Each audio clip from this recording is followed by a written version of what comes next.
opens on the Dino Charge Rangers hanging out in the base under the Amber Beach Dinosaur Museum. Chase flies by on his skateboard, nearly missing Kendall Morgan as she walks in. Tyler and Shelby are loudly talking off to the side. Kendall rolls her eyes at Shelby's puppy dog love for Tyler. Ivan is reciting a dramatic telling of an old adventure of his as a knight as he walks directly in front of Kendall, causing her to stop, take a deep sigh in annoyance before she looks up at Riley working on her new weapon. As Kendall yells, "Riley, don't!" the weapon sparks and a flash goes off, leaving everyone's ears ringing. Kendall takes a large breath before scolding Riley for touching her work. "I thought you could use a little help. I noticed that As Riley tries to explain, Kendall is getting overwhelmed by the noise. Ivan's intense story, Tyler and Shelby laughing, Chase's skateboard hitting the ground. Kendall finally yells, "Stop! Get out!" Coda walks in wearing giant headphones, turns around, slamming his Bronto burger into Kendall. She takes a deep breath as her seething anger is rising and rising. Riley walks over to Coda and says, "We better get out of here, big guy." Coda emotionally says, "But my Bronto burger," as he's ushered out. Kendall sits down looking at the smoking weapon. She says to herself, why can't they be more considerate? Heckle is on the main deck looking annoyed and bored. He's looking at a picture of the Purple Ranger. Ugh, why do they keep multiplying? I have to get rid of some of these Rangers. Poisandra comes in and starts saying to Heckle she has the perfect monster to help. Heckle looks unimpressed at the monster. "How could you possibly get rid of a Power Ranger?" he says. The monster says, "I may not be able to destroy a Ranger, but I can get rid of them." "Keep talking," Heckle says, now intrigued. The monster says, "I can send people to another dimension with this." He holds up his wrist device. Heckle, now smiling, asks, "Which dimension? The dark dimension?" "I don't know. It's kind of broken." "Broken!" Heckle yells as his neck tattoo starts to shine a little. Cooling himself down for a second, Heckle asks again, "What do you mean, broken?" "It sends someone to a dimension. I just can't select which one," the monster says. "Oh, please give him a shot. What's the worst that can happen?" Poisandra interjects. Heckle takes a deep breath as he stares at Poisandra and the monster. "Fine, start with this one." He hands the monster the photo of the Purple Ranger. "Without their leader, the Rangers will be no match for me." Kendall is working on the fried weapon when an alarm goes off. She looks at the screen and sees a few Vivics trashing the park. She tries to call the Rangers, but nothing is going through. She says, "I can't just wait. I have to go help these people." She morphs. Arriving at the park, Kendall starts to attack the Vivics. It doesn't seem to be too difficult of a challenge. Suddenly, the monster pops out and pushes Kendall to the ground. "Where did you come from?" Kendall says as she pulls herself back up. The monster says, "It's not about where you're from, it's about where you're going." Suddenly, Kendall goes through a portal. Right then, the rest of the Rangers show up. "Right there, get him!" yells Tyler. But the monster gets scared and jumps into the portal with a few Vivics. The portal closes as Coda tries to jump in. Coda falls on the ground. "Oh no, we're too late," Shelby says. "We find Kendall?" Coda says sadly. "Don't worry, we'll find her," Riley says. "Where am I?" Kendall tries to call the other Rangers, but nothing is coming through. "I don't know why I expected them to pick up. They never do," she says, walking down the street. The monster and the Vivics appear a ways back. The monster says, "Quickly, we must find her before anything finds us." Kendall is walking down the sidewalk. This is not Amber Beach. Am I in the same dimension? Her stomach starts to gurgle. She looks down.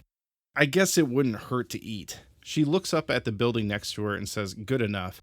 She walks into the door and the camera pans up to reveal the sign reading Jungle Karma Pizza. Kendall is intensely reading the menu. A pair of zebra-striped pants come into view and a voice says, "Welcome to Jungle Karma Pizza. The names are..." "Do you accept this type of money?" Kendall holds up a dollar bill, wanting to make sure this dimension has the same money. "Wow. Intense," the waiter says with a laugh. I'm sorry, I guess I'm really hungry," Kendall says, still looking at the menu. "Ah." The camera scans up to the waiter's face. "Aren't we all?" Everyone is huddled around Riley's shoulders. "Have you found her yet?" Tyler asks frantically. "No, and all of you in my space is not helping." Everyone takes one step back. Riley starts to type and then stops. "Please?" Everyone takes one more step back. Coda asks, "Where is Kendall?" Ivan takes a deep breath. "She is on her own quest, my dear Coda." Kendall is eating pizza as the waiter walks up to her and asks, "How's the pizza?" Kendall, a little unsure of how to act normally, replies, "Amazing." The waiter says, "You seem a bit stressed. Is anything bothering you?" "Sorry, I'm not much of a talker." Well, you might never see me again, so what could it hurt? That is a really good point, Kendall smirks. I run a team at a museum. What kind of museum? Dinosaurs, Kendall responds. I never got into reptiles, more of a dog person myself. A small chuckle and then clears his throat. Sorry, continue. I don't think my team thinks about me. They're always messing around and I have to pick up the pieces, clean up their messes, and they never say thank you. Ah, it's hard to be appreciative when one can't relate. The waiter looks at Kendall and she looks a bit puzzled. He sits down across from her in the booth. I've had lots of great teammates here. When they are on the clock, they do great. I'm really impressed with them, but off the clock, this pizza place isn't theirs. They will never understand how much work I pour into this place when they are at home, but I also never ask for help. I never thought about that, Kendall says. There are two reasons people become leaders. One is because it gives them power, popularity. It makes them feel important. The other type of leader leads because they see problems no one else does. And while others are blind to it, we have to step up. We wouldn't mind the thank yous or the recognition, but it's not going to stop us if we don't get them. You are special, miss. Just call me Kendall, she says back. What's your name? My friends call me RJ. Suddenly, a huge explosion goes off and Kendall jumps up. I have to go. Thank you, RJ. The monster is outside with the Vivix causing destruction.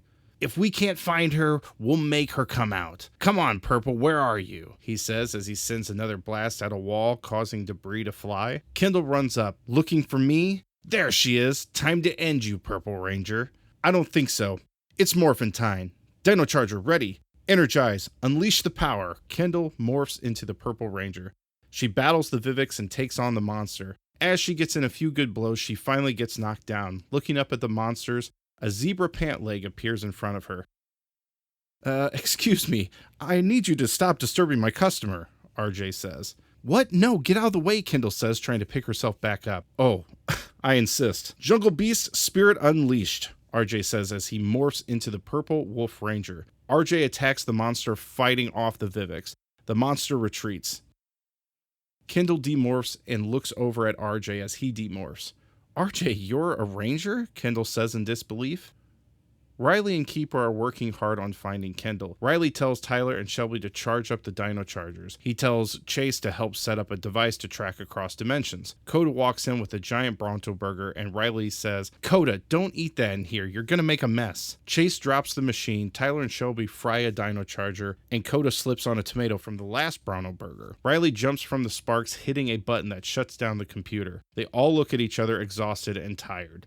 Ivan walks in. Have I told you all about the time I bested the Knight of Aldovia? Yes, they all say in unison. Oh, well, it's worth hearing twice. Ivan starts to ramble about his story. Riley turns to Keeper and says, how can Miss Morgan do this? Keeper replies, Riley, there are many things we do not see until we are in that person's shoes. I just hope Miss Morgan returns soon, Riley says. Kendall and RJ are in the upstairs of the Jungle Karma Pizza. Kendall walks past some of his inventions. What is this? Kendall asks. Oh, that's a cannon that's powered through animal spirits.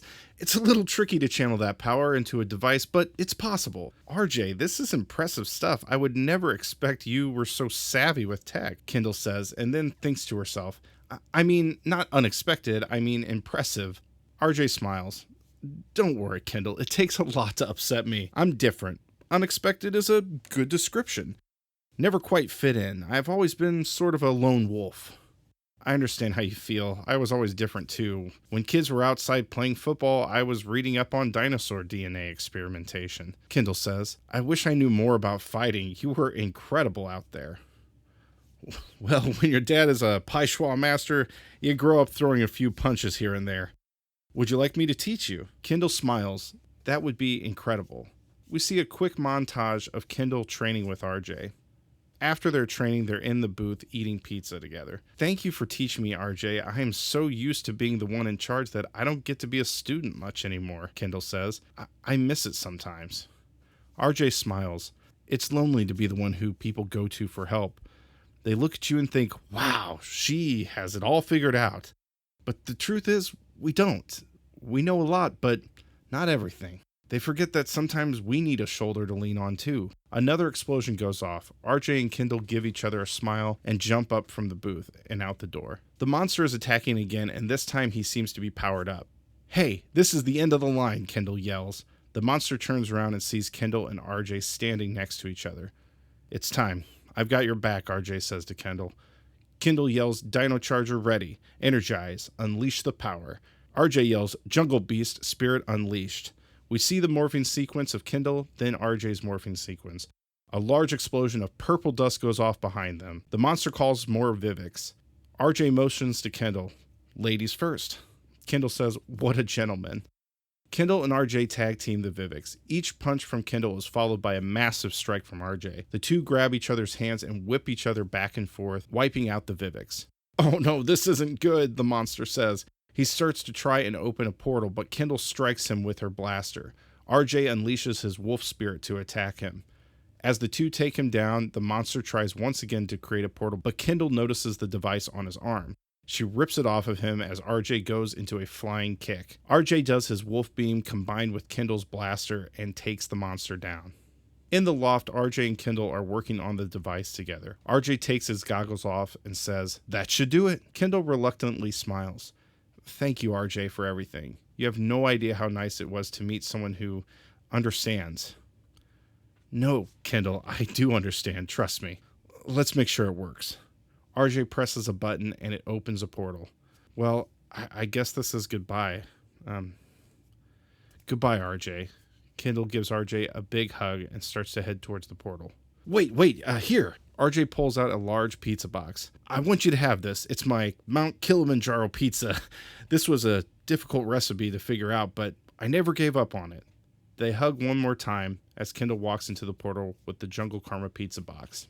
The Rangers walk into the base looking exhausted from searching for Kendall. Coda stops and starts sniffing. "I smell pizza." The Rangers look over to see Kendall laying back in a chair with a big giant slice of pizza. "Miss Morgan," they all yell. "Where were you?"